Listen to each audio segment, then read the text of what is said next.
Okay. The circumcircle of a triangle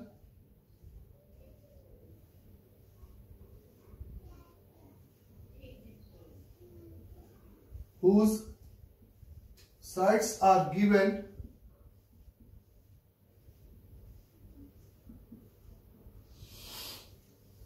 तो अगर आपके पास एक ट्रायंगल है जिसकी साइड L1 बराबर 0, L2 बराबर 0 एंड L3 बराबर 0 है और आपको इसका सर्कल यानी कि इन पॉइंट से जाने वाला सर्कल, एज वी नो कि सर्कल होता है, उसी का इक्वेशन हमें लिखना है। अंडरस्टैंड?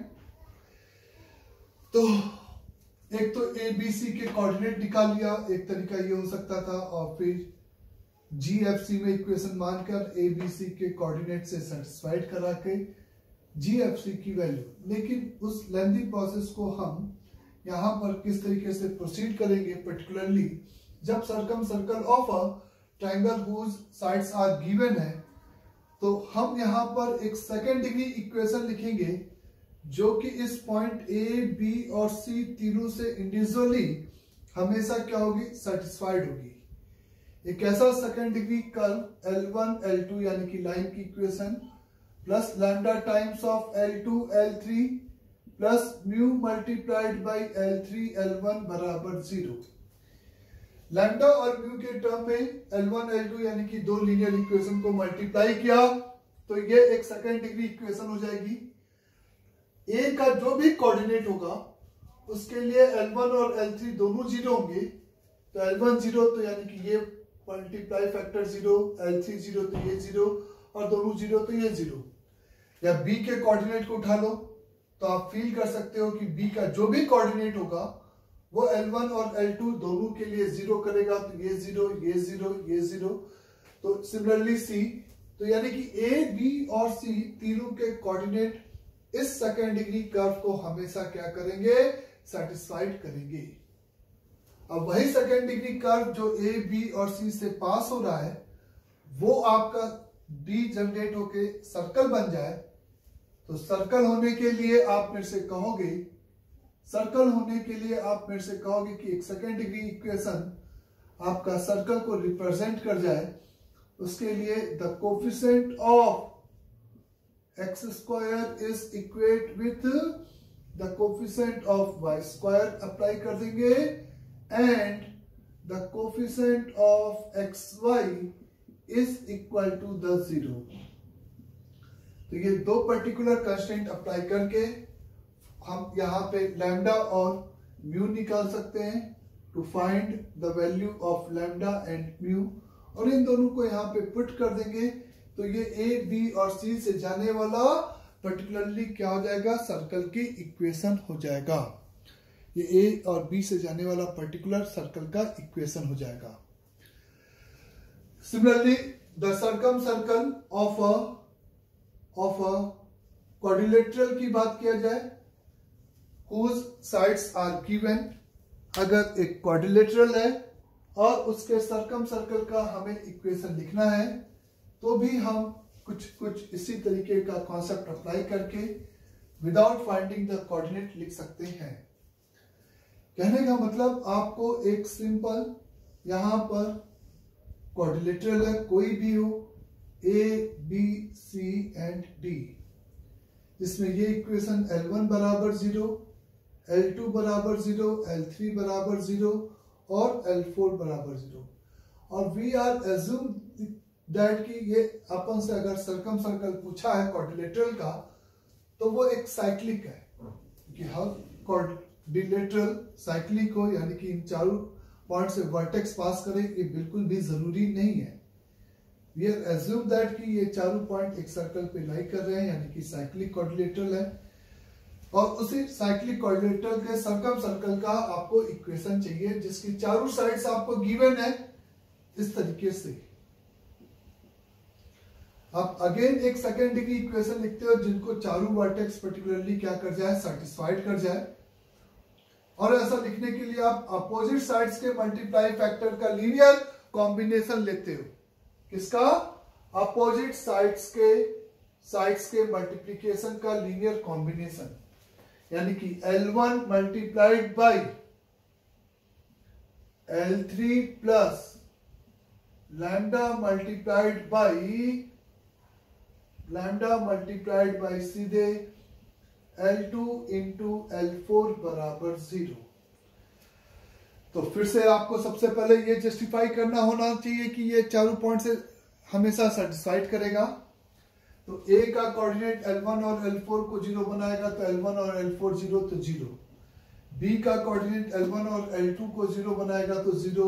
सिमिलरली आप देख सकते हो C और D का भी कोऑर्डिनेट इस इक्वेशन को हमेशा क्या करेगा, सेटिस्फाइड करेगा।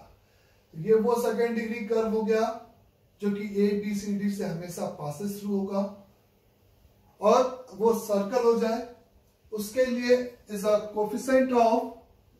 कोफिशिएंट ऑफ एक्स स्क्वायर बराबर कोफिशिएंट ऑफ वाई स्क्वायर, और या कोफिशिएंट दोनों क्यों नहीं, क्योंकि एक ही वेरिएबल है और कहीं जो भी कंडीशन लगाओ सेम वैल्यू ऑफ आएगी। तो अगर सेम वैल्यू इसलिए आएगी क्योंकि वो साइक्लिक क्वाड्रिलेटरल होगा तभी, लेकिन xy is equal to the 0। तो ये कंडीशन अप्लाई करके to find value of lambda, तो आइदर ये और ये कंडीशन अप्लाई करके आप किसकी वैल्यू निकाल सकते हो, लैम्डा की वैल्यू निकाल सकते हो, कहने का मतलब। और इस तरीके से इस साइक्लिक क्वाड्रिलेटरल का सरकम सर्कल की इक्वेशन यहां पर लिख सकते हो। अंडरस्टैंड? तो पर्टिकुलरली यही तरीका होगा और इस तरीके से आप सीधे आंसर निकाल सकते हो। फिर एक कॉन्सेप्ट आता है सबसे पहले radical axis.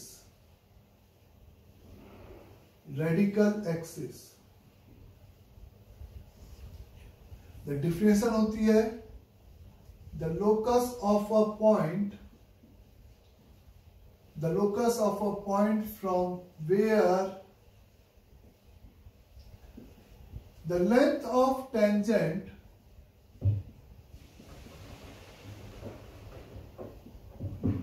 are equal drawn to two circles। दो सर्कल है, उस पे आपका दो सर्कल है आपके पास, तो उस पॉइंट का लोकस S1 बराबर 0 और S2 बराबर 0, दो पर्टिकुलर सर्कल अगर हैं तो उस पॉइंट का लोकस यानी कि P ऑफ x, y या h, k मानो और उसको x और y से रिप्लेस करो, जहां से ड्रॉन लेंथ ऑफ टेंजेंट, भाई एक सर्कल पे तो दोनों इक्वल होती है, तो ये लेंथ और ये दूसरे सर्कल पे ड्रॉन टेंजेंट यानी कि ये पॉइंट ऑफ कांटेक्ट इसका A है और इसका B है, ये और ये बराबर है, उसी पॉइंट के लोकस को हम लोग क्या कहते हैं, सिंपल रेडिकल एक्सिस बोलते हैं। क्या बोलते हैं? Radical axis. Length of tangent किसी भी सर्कल पर किसी भी पॉइंट से हमें पता है रूट S1 होता है, यानी कि इस x, y वेरिएबल पॉइंट को इस सर्कल की इक्वेशन में पुट कर दिया तो रूट S1, और पुट करते समय x स्क्वायर और y स्क्वायर का कोफिशिएंट 1 होना जरूरी है, तभी ये लेंथ ऑफ टेंजेंट होगा। उसी x, y को इस सर्कल की इक्वेशन में पुट कर दिया और उसका स्क्वायर रूट ले लिया, यही कांस्टेंट है length of tangent are equal length of tangent power value का square root provided x square और y स्क्वायर का कोफिशिएंट 1। जब आप बोथ साइड स्क्वायरिंग करके एक तरफ लेके आओगे तो S1 माइनस S2 बराबर 0, तो ये आपकी लीनियर इक्वेशन हो जाएगी। और यही लीनियर इक्वेशन आपकी क्या है, यही लीनियर इक्वेशन आपकी क्या कराती है, सिंपल रेडिकल एक्सिस। यानी कि अगर मेरे पास सिंपल एक circle x square plus y square plus का 2g1x plus 2f1y plus c1 बराबर 0 है, और सेकेंड सर्कल की equation x square plus y square plus 2g2x plus का 2f2y प्लस C2 बराबर 0 है, then equation of the radical axis is the 2x multiplied by g1 minus g2 plus the 2y multiplied by, दोनों को subtract करना है, the f1 minus f2 plus c1 minus c2 is equal to the 0। ये simple एक straight line होगी जो कि radical axis होगी, यानी कि उन सभी पॉइंट्स का लोकस जहां से द डॉट टेंजेंट्स आपस में क्या है, इक्वल है, is simply said to be radical axis. एक बात, ये तो डिफिनेशन की थी बात, और सिंपल डिफिनेशन जो वर्ड्स में बताई गई थी उसी को इक्वेशन में अप्लाई कर दिया गया।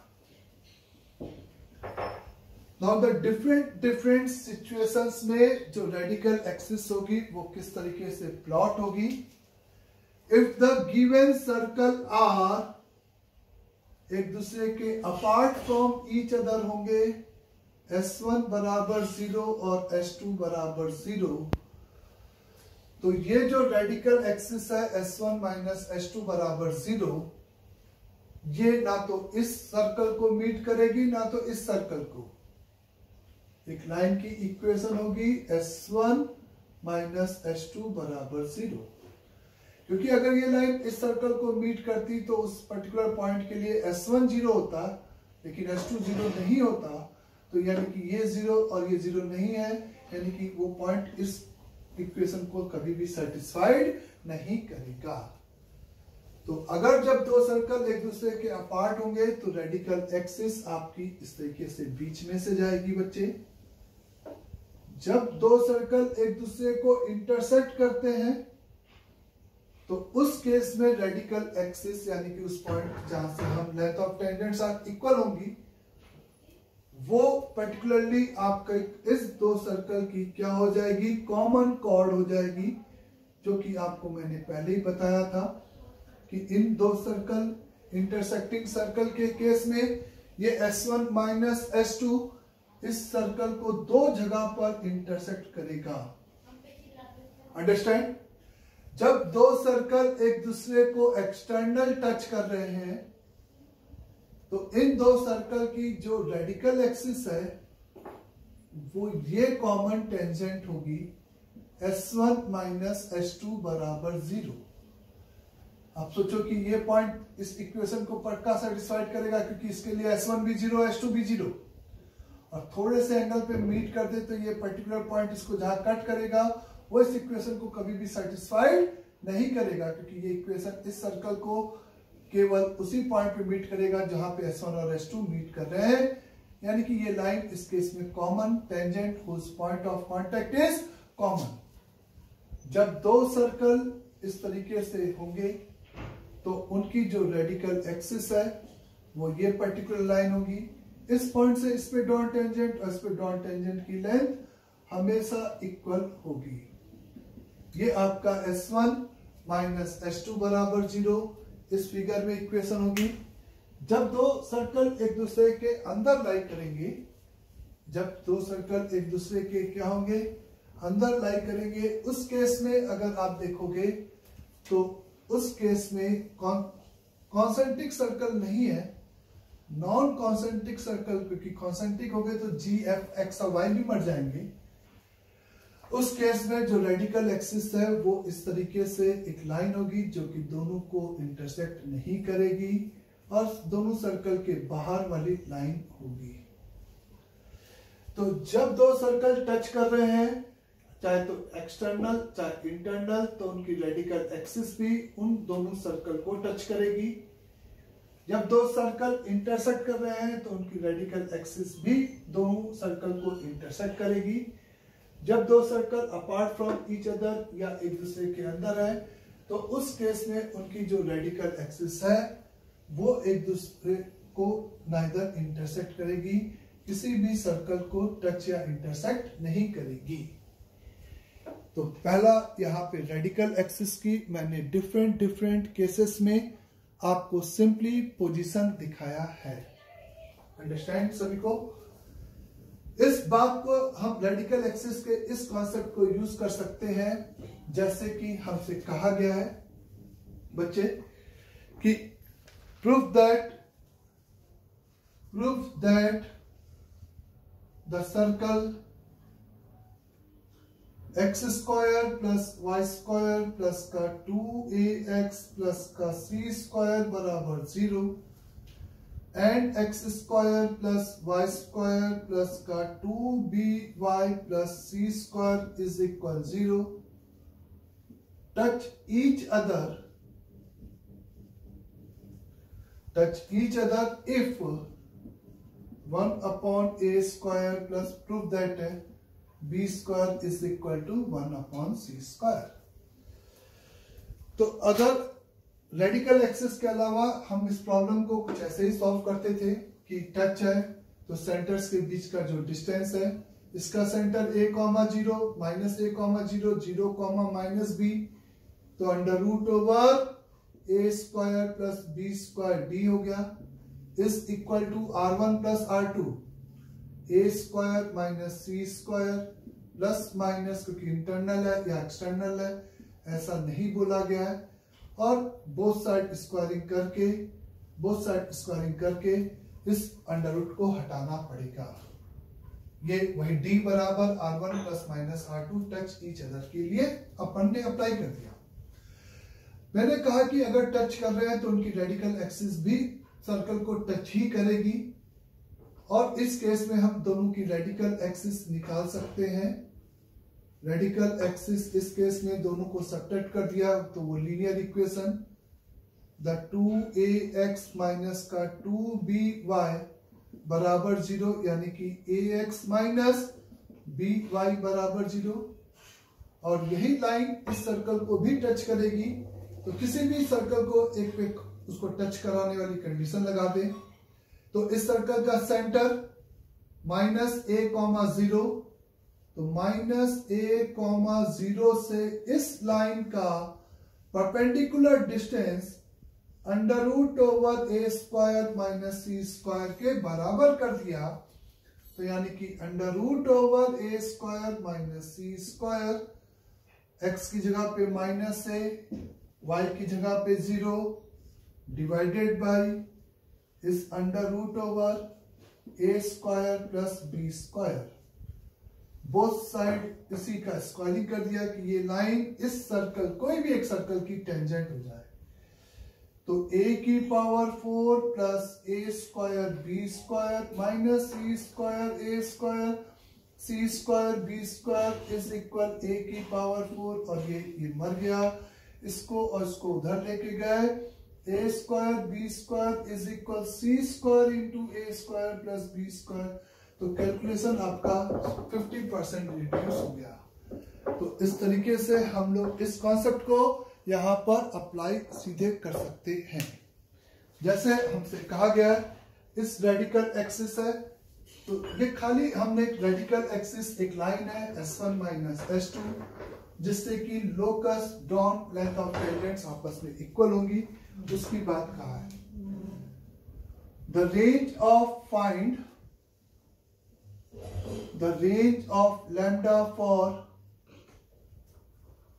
the circle x square plus y square is equal to 4 and x square plus y square minus 4 lambda x plus 9 is equal 0 have the two common tangent। इन दो सर्कल के पास दो कॉमन टेंजेंट हो जाए, इन दो circle के पास चूंकि दो common tangent हो जाए, तो अगर कॉमन टेंजेंट है तो इसका मतलब दो कॉमन टेंजेंट अगर है तो इसका मतलब गिवन सर्कल्स आपके इंटरसेक्टिंग होंगे। उस केस में हम यहां पर d should be lesser then r1 plus r2 and greater than mod of r1 minus r2 का कॉन्सेप्ट अप्लाई करते थे बाय यूजिंग रेडिकल एक्सिस। हमें पता है कि अगर दोनों सर्कल इंटरसेक्टिंग है तो उनकी रेडिकल एक्सिस भी सर्कल को इंटरसेक्ट करेगी, और दोनों की रेडिकल एक्सिस निकालने के लिए 4 को इधर लाके सबट्रैक्ट किया तो ये मर गया। Is a 4 lambda plus 5 is equal to 4 lambda x, this minus this, तो ये प्लस हो गया, माइनस का 4 माइनस का 9 13 हो गया, सॉरी 4 लैम्डा एक्स और इज अ सिंपल माइनस का 13 इज इक्वल टू द 0। ये आपकी रेडिकल एक्सिस हो गई दोनों सर्कल की। और यह आप कहोगे कि अगर दोनों सर्कल इंटरसेक्ट कर रहे हैं तो रेडिकल एक्सिस भी दोनों सर्कल को इंटरसेक्ट करेगी या किसी भी एक सर्कल को इंटरसेक्ट करेगी, तो ऑब्वियस है दिस वे। तो सेंटर से इसका परपेंडिकुलर डिस्टेंस, तो मैंने इस सर्कल की इसको क्या बना दिया, कॉर्ड बना दिया। तो सेंटर 0,0 यानी कि 13 divided by mod of 4 lambda under root 16 lambda square 4 lambda. ये must be lesser than centre से इसका जो परपेंडिकुलर डिस्टेंस है वो रेडियस से कम हो जाए, यानी कि 4 लैम्डा का मैग्नीट्यूड 13 डिवाइडेड बाई 2 से छोटा हो जाए। तो लैम्डा का जो इंटरवल आएगा है ना, परपेंडिकुलर डिस्टेंस आपकी रेडियस से छोटी हो जाए, परपेंडिकुलर डिस्टेंस आपकी रेडियस से छोटी हो जाए तभी वो कॉर्ड बनेगी। बोलो, कॉर्ड बनाने के लिए ये कंडीशन, तो mod of lambda should be greater than 13 divided by 8, तो lambda should be minus infinity से माइनस का 13 बाई 8 यूनियन 13 बाई 8 से लेकर इंफिनिटी। ये इसका आपका पर्टिकुलरली सॉल्यूशन आ जाएगा, जिसके लिए ये दो सर्कल्स के बीच में 2 कॉमन टेंजेंट होंगी, हम डेफिनेटली बोल सकते हैं। तो रेडिकल एक्सिस आपकी कॉमन कॉर्ड होगी उस केस में जब आपसे ऐसा कहा जाए या टच कर रहे हैं, तो रेडिकल एक्सिस भी आपकी सर्कल की टेंजेंट होगी, ये पोजीशन होगी। कुछ की पॉइंट्स जरूर होते हैं जिसको हम यहाँ पे बताने की कोशिश कर रहे हैं, ध्यान देना बच्चों। आप उसको प्रॉपर्टीज भी बोल सकते हो, simple. The radical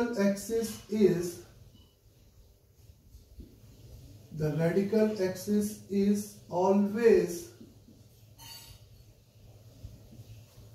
perpendicular to line joining center. Centre को मिलाने वाली लाइन के हमेशा क्या होगी, परपेंडिकुलर होगी। जैसे आपने but not bisecting, but not necessary bisecting. कुछ लोग अपने मन में उसको बाइसेक्टर, परपेंडिकुलर बाइसेक्टर कंसिडर कर लेंगे, लेकिन ऐसा नहीं है। ये दो सर्कल है, चाहे वो इंटरसेक्टिंग हो चाहे कुछ भी हो, रेडिकल एक्सिस हमेशा डिफाइंड होगी। यही रेडिकल एक्सिस इसके 90, लेकिन ये बाइसेक्ट तभी होगी जब दोनों इक्वल साइज के सर्कल होते हैं। तो ये बात प्रूफ करने के लिए आपके पास सर्कल की इक्वेशन है, रेडिकल एक्सिस है। ये सर्कल की equation x square plus y square plus 2g1x plus 2f1y plus c1 बराबर 0 है। x square plus y square plus the 2g2x plus 2f2y plus c2 बराबर 0 है। दोनों को सब्ट्रैक्ट करेगा तो twice of g1 minus g2 into x plus twice of f1 minus f2 into y plus c1 minus c2 बराबर 0। यही आपको radical axis है। और इसका जो स्लोप देखेगा तो माइनस का g1 minus g2 divided by f1 minus f2 आएगा। और सेंटर्स को मिलाने वाली लाइन का स्लोप देखेगा माइनस g2 माइनस f2, तो वहां पे स्लोप आपको मिलेगा माइनस का f1 प्लस का f2 डिवाइडेड बाय माइनस का g1 प्लस का g2। और देख सकते हो कि दोनों एक दूसरे के रेसिप्रोकल विथ माइनस साइन, तो यानी कि वो लाइन हमेशा सेंटर ज्वाइनिंग के परपेंडिकुलर होगी, हेंस प्रूव्ड हो गया है। नेक्स्ट पॉइंट इज कि if a circle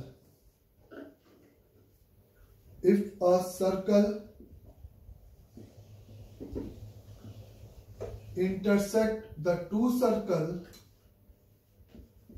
given circle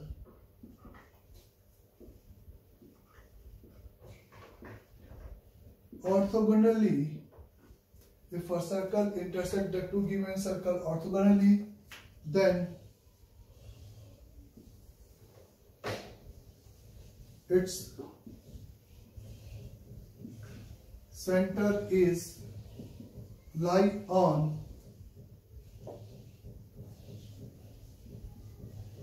radical axis of given circle.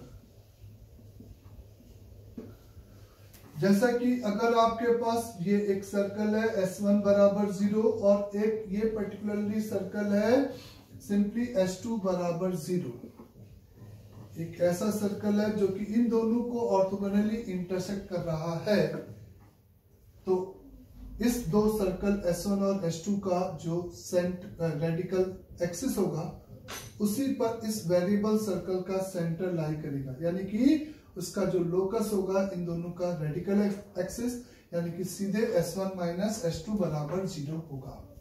कैसे? अगर ये सर्कल और ये सर्कल सही में ऑर्थोगोनल है तो इसका मतलब कि इस सर्कल की जो ड्रॉन टेंजेंट है वो इसके सेंटर से पासेस थ्रू होगी। अगर दो सर्कल ऑर्थोगोनली इंटरसेक्ट करें तो पहले की टेंजेंट इस वेरिएबल सर्कल के सेंटर से पासेस थ्रू होगी, और अगर ये सर्कल इस सर्कल को भी ऑर्थोगोनली इंटरसेक्ट कर रहा है तो इसकी टेंजेंट भी आपकी इसी के सेंटर से पासेस थ्रू होगी, और ये लेंथ बदलती जाएगी जैसे ये सर्कल बदलेगा, लेकिन ये हर बार दोनों इस वेरिएबल सर्कल की क्या है, रेडियस ही है, तो ये लेंथ तो बराबर होगी, यानी कि ये पॉइंट इस दोनों सर्कल के किस पे लाई करेगा बच्चे, हमेशा इसके रेडिकल एक्सिस पे लाई करेगा। तो a variable circle intersect the two given circle orthogonally, then its center is always lie on its simply radical axis पे लाई करेगा। अंडरस्टैंड सभी को यहाँ तक? इसी से मिलते हुए एक और पॉइंट होता है रेडिकल सेंटर। रेडिकल सेंटर यहां पे द रेडिकल सेंटर बच्चे, अगर हम इस प्लेन में तीन सर्कल कंसिडर करें कहीं पर भी जिनके सेंटर नॉन कोलिनियर है, the three circle whose centres are non collinear, तो अगर हम पेयर वाइज सर्कल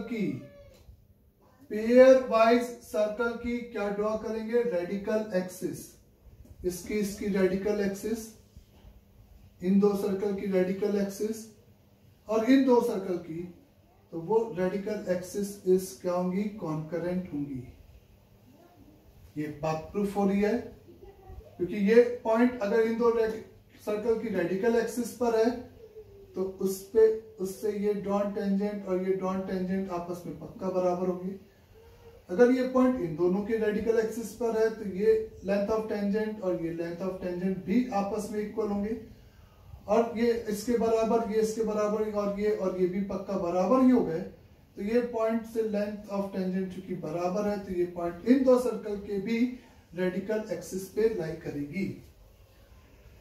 तो पेयर वाइज तीन सर्कल अगर है और पेयर वाइज अगर हम रेडिकल एक्सिस ड्रॉ करें तो वो रेडिकल एक्सिस आपकी क्या होगी, कॉन्करेंट होगी, मतलब सीधे S1 माइनस S2 बराबर 0, S1 माइनस S3 बराबर 0 एंड S3 माइनस S2 बराबर 0 कॉन्करेंट लाइन होगी, और ये जो पॉइंट है वही आपका ये क्या कहलाता है, रेडिकल सेंटर। तो पॉइंट ऑफ